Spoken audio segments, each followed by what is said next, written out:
Welcome back to New World Next Week. I'm James Corbett of CorbettReport.com. And I'm James Evan Pilato of MediaMonarchy.com, globalists working on declaring martial law.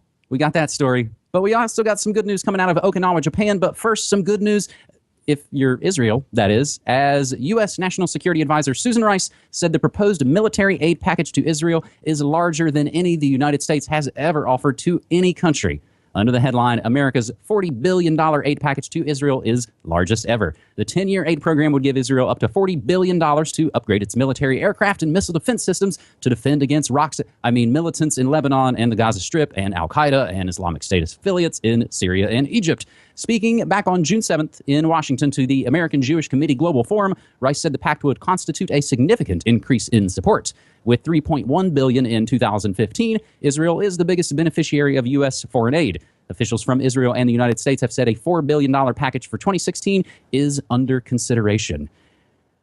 I think, in a way, we see these signs and we see the amount of money always kind of going overseas. I tend to think about this when I walk down a city street and I see sort of the crumble and decay. And you go, oh, well, billions of dollars to other nations. James?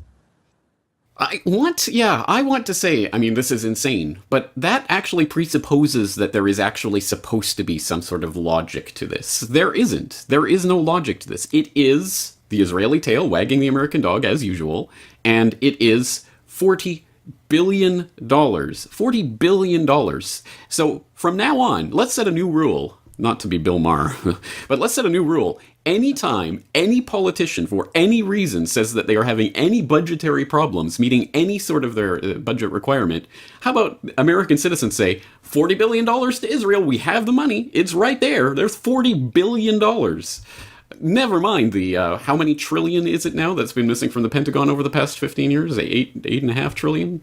Whatever it is. It's a total farce. It's a total farce. It's not insane because that, again, presupposes there is some sort of underlying logic or sanity to it. It is just completely from a different universe. Anyone who isn't outraged by this is not paying attention. And as you say, who are the deadly existential threat that Israel is defending themselves from? Is it the bottle rockets from Lebanon? Because that's pretty much it. There are no Al-Qaeda attacks on Israel, and there are no ISIS attacks on Israel, because as even mainstream Israeli press admits, not only does ISIS not attack Israel, Israel actively takes care of ISIS fighters in Israeli hospitals. Again, that is mainstream Israeli press. So it's just total, utter nonsense. It's garbage. And anyone who isn't outraged isn't paying attention.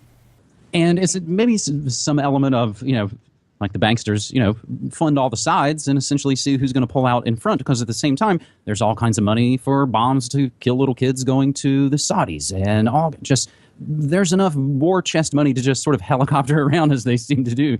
James will include links for that story you just mentioned. I haven't seen that ISIS fighters being treated in Israeli hospitals. And we'll also include, of course, more weapons for the Saudis. And James, even actually Haaretz noted, and again, we always include all the links. Everything we say and mention will be included in the show notes. Haaretz had the headline of, despite some objections, Israel to get $40 billion. Because Susan Rice did say, well, I've got some problems with some of the settlements and some, little iffy, little tiny things, little quibbles. No big deal. Our second story this week on New World Next Week, episode 274 for June 23rd, 2016. The government of Mars is already being planned. An amazing piece on Activist Post. As NASA tech billionaires and other nonprofit organizations all vie to colonize the stars, with a particular eye on Mars as humanity's next home, researchers in Seattle recently offered a glimpse of what government on the red planet could look like. But first, as far back as 2010, outlined in the U.S. National Space Policy, and then given the budgetary green light by the NASA Authorization Act, the United States has advanced the idea that Americans could be living on Mars by the Agenda 2030s. A major milestone towards this end would be streamlining the ability to land human beings on an asteroid, which they hope to do by 2025. A habitable settlement will await the first crew before they depart Earth. Mars One says in their mission statement, the hardware needed will be sent to Mars in the years ahead of the humans. This unmanned mission currently scheduled for 2024. But as more time, energy, capital devoted to establishing a human presence on Mars, many are asking how the body governing such a colony will function. One such group in Seattle, the Blue Marble Space Institute of Science, has recently penned a report addressing that very question. The report, titled A pragmatic approach to sovereignty on Mars and published in Space Policy borrows from 3 already established treaties: the Antarctic Treaty System, ATS, our favorite Outer Space Treaty, OST, and the United Nations Conventions on the Law of the Sea, UNCLOS. The governing body proposed by the Blue Marble Institute is called the Mars Secretariat. As the name implies, this body would be a weak central authority whose purview would primarily be administrative, record maintenance, secretarial duties, and the like. Martian inhabitants themselves would wield significant local power. Legally, however, this power would be derived from the inhabitants' host nations, with conflicts to be resolved diplomatically or through a temporary tribunal system composed of representatives of other Mars colonies. The Outer Space Treaty states that, quote, the exploration of use of outer space shall be carried out for the benefit and in the interests of all countries and shall be the province of all mankind, end quote. To this end, the report further proposes the establishment of planetary parks and a Mars tax. Quotes from the future, James. That damn Mars tax really burns my ass, you know? It's just, they're always taking money from me. I think in a lot of ways we can see that on New World Next Week, when people were still talking about tasers, we were talking about drones. And hopefully in a lot of ways, we look towards the future in that sort of next week way. So we're off to Mars.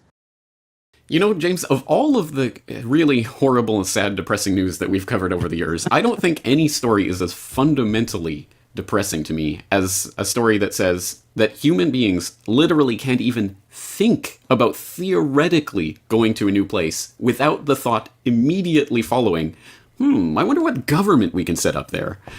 Just how utterly sad is that? What an indictment of the human species that we can't possibly even contemplate the idea of a new frontier, a real new frontier mentality. I'm sure you have had, I know I have had, the fantasy of a frontier, the place you can go to escape all this insanity. No, don't even think about that. We have to think about how we can bring this insanity to the next place that we're going to go. So how utterly sad, and one can only hope that by the time we do get there that, we'll have found a way to break from this. If people are looking for, I want to say more hopeful, or at least a different way of thinking about this situation, I will highly encourage them to check out my conversation on The Moon is a Harsh Mistress. It's a book by Robert Heinlein about the moon as a penal colony that is essentially a functioning anarchic state, and then they have a revolution that kind of puts in a government. So it's kind of a sad story, but it's a fascinating look at the way an anarchic society could actually function, and it's really fascinating. And I had a conversation with David Friedman about that book on film literature in the New World Order earlier this year, so we'll put that in the show notes. But again, what a sad indictment of the human species that we can't possibly think of a place without thinking about how government would function there. So we began in Israel, then we launched off to outer space. We'll land back on Earth for our third and final story this week as Okinawa residents rally to protest crimes by U.S. military personnel. This comes via the Mainichi. Tens of thousands of Okinawa Prefecture residents rallied Sunday to voice their anger about crimes committed by U.S. military personnel while demanding a drastic review of how such incidents are handled following the recent alleged murder of a 20-year-old local woman by a civilian U.S. base worker. The protesters, many dressed in black, totaling 65,000 according to organizers. Even some mainstream media accounts, if you can find them, will say even it was at least 50,000. They braved scorching heat to gather at a park in the prefectural capital of Naha in one of the largest demonstrations against U.S. military bases. This article says in recent years, I think it's more like 20. Many held signs that read, "Marines, withdraw," and "Our anger has reached the limit," in reference to a spate of crimes committed by U.S. military-linked personnel, despite preventative measures taken to enforce stricter discipline. Critics say the 1960 Status of Forces Agreement, which has never been revised, gives undue protection to U.S. servicemen and base employees. Some local residents believe the accord fosters crimes, and preventative measures such as curfews or enforcement of stricter discipline are ineffective. While Japan and the United States are reviewing to clarify the legal status of civilian workers subject to SOFA, that's the Status of Forces Agreement, experts and some local residents view an overhaul of the pact as a tall order. A 38-year-old resident of Yoruma, where the victim lived, and a mother of 3 said that if SOFA cannot be changed, getting rid of the bases entirely from Okinawa or from mainland Japan to share the base hosting burden may be the answer. Well, by George, I think we may have hit upon the answer.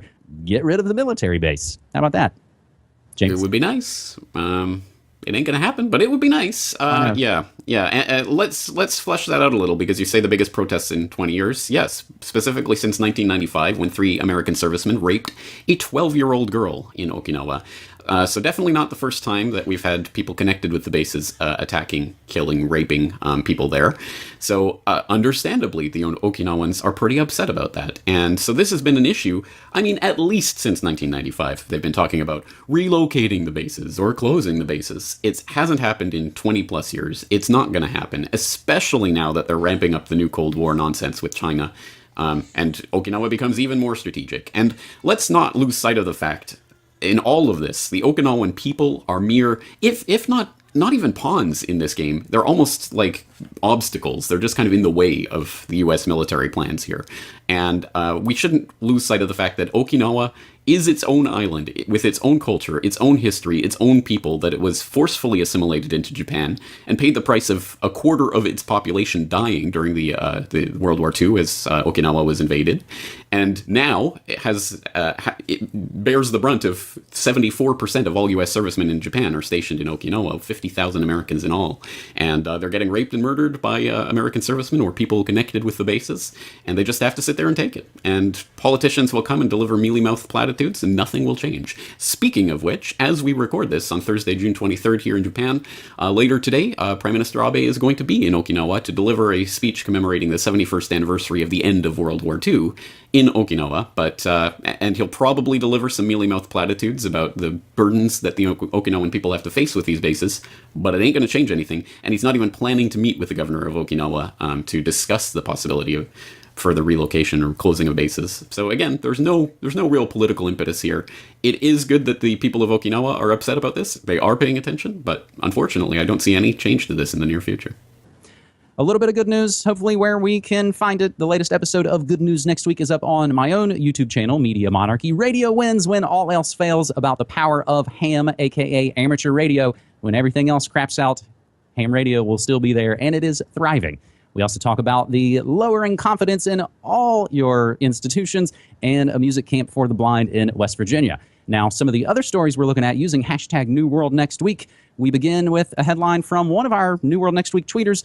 He had this story days before InfoWars had it. At Bohemian Grove tweeted some screen grabs showing makeup professionals and actors sought for a Vermont drill, which happens to overlap with the Democratic National Convention coming up in July. Meanwhile, some of the other stories that we have been watching, and we'll re-include the link to, James, your Orlando shooting open source investigation, as the drips and drabs of the Omar Mateen Orlando story continue to fall apart, some of the saddest of which being when you learn that some of the cops probably shot a lot of the people in the Pulse Club. We learned that Barry would not get off of Air Force One until Game 7 of Shooty Hoops was over. Mark Zuckerberg puts tape over his laptop camera. I think that's the second little elite crony we find who loves to gather up all of your information, but doesn't want to give any of their own. It was it Comey, I think, who also puts the tape over his laptop. And the CIA-backed startup Crystal Ball that we talked about on this show back in January of this year. So their CEO is named Alex Karp, and the company is called Palantir. He, of course, attended Bilderberg, and they are in the news, as all Bilderberg-related things seem to be in the weeks after the conference. Secretive $20 billion startup Palantir buying $225 million of stock back from their employees in exchange for their complete silence about anything and everything they're doing behind the scenes. We also had, of course, the death of Joe Cox surrounding the upcoming Brexit vote, which will pretty much be underway by the time everybody is watching this right now. At IsBloke, tweeter astutely noted that back on 9/11/2003, a Swedish minister died after a stabbing, which was related to Sweden, whether or not they were going to join the EU. So we see these things pop up time and time again, and we're going to see it pop up again. Lots of tribalism, lots of phony shows, and if you want to follow along, James, you have another open source investigation. You got the Brexit open thread for all the latest referendum news. And all I'd say is whatever happens, we remember that it's mostly a war on your psyche. That's what we've been saying for the last decade in our listener-supported work, and hopefully you will continue to support our work. And a slight correction for the nitpickers in the audience. The Swedish minister stabbing was in relation to a referendum that was taking place about Sweden joining the Euro monetary union, joining the Euro, not the EU. So, and I did have a correction on my previous video that someone was kind enough to send in about something I said wrong in relation to the Anna Lynn story. So people can check that. That's in the comments for that video. Anyway, we'll wrap it up there. Thank you again for these stories. We'll do it again next week. All right, man. Take care.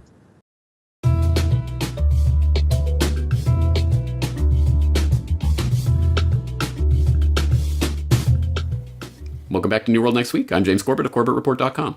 And I'm James Evan Pilato of MediaMonarchy.com, globalists working on declaring martial law. We got that story. But we also got some good news coming out of Okinawa, Japan. But first, some good news, if you're Israel, that is, as U.S. National Security Advisor Susan Rice said the proposed military aid package to Israel is larger than any the United States has ever offered to any country.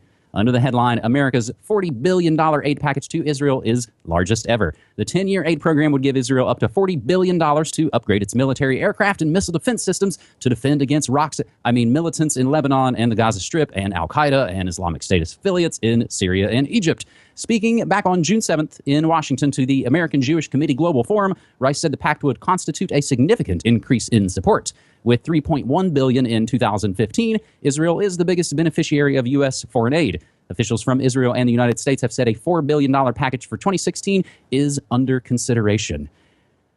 I think, in a way, we see these signs and we see the amount of money always kind of going overseas. I tend to think about this when I walk down a city street and I see sort of the crumble and decay. And you go, oh, well, billions of dollars to other nations. James? I want to say, I mean, this is insane, but that actually presupposes that there is actually supposed to be some sort of logic to this. There isn't. There is no logic to this. It is the Israeli tail wagging the American dog, as usual, and it is $40 billion. $40 billion.